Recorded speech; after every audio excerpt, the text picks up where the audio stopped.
मंत्रिपरिषद का विस्तार पहले ही से अपेक्षित था कि होना है। जिस समय पूरी मंत्रिपरिषद बनी थी उसी समय कुछ जगह खाली रह गई थी जिसमें बीजेपी का कोटा था, तो उसके आधार पर मंत्रिपरिषद का आज विस्तार हो रहा है। इसमें कुछ नया नहीं। चुनावी विस्तार कर रही है। नहीं, बिल्कुल नहीं, बिल्कुल नहीं। चुनाव से कोई मतलब नहीं। इसका विस्तार पहले ही से होना था। जो आज हो रहा है ऐसा तो है नहीं कि अचानक से हो गया, पहले से आप लोग भी देख रहे थे कि होना है, आज हो रहा है। आरजेडी ये कह रही है कि प्रधानमंत्री भी आते हैं, जेपी नड्डा भी आते हैं, फिर मंत्रिमंडल विस्तार हो जाता है। आखिर क्या बेचैनी हो गई है भाजपा को? नहीं, कोई बेचैनी जैसी नहीं। अपनी बेचैनी को संभालें आरजेडी के लोग। पहले ही से हम कह रहे हैं कि विस्तार होना है, सब लोगों को मालूम था, आज विस्तार हो रहा है। मंत्रिपरिषद का विस्तार पहले ही से अपेक्षित था कि होना है।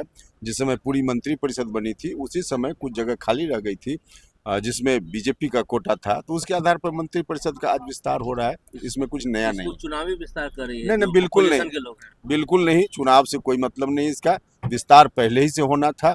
जो आज हो रहा है ऐसा तो है नहीं कि अचानक से हो गया, पहले से आप लोग भी देख रहे थे कि होना है, आज हो रहा है। आरजेडी ये कह रही है कि प्रधानमंत्री भी आते हैं, जेपी नड्डा भी आते हैं, फिर मंत्रिमंडल विस्तार हो जाता है। आखिर क्या बेचैनी हो गई है भाजपा को? नहीं, कोई बेचैनी जैसी नहीं। अपनी बेचैनी को संभालें आरजेडी के लोग।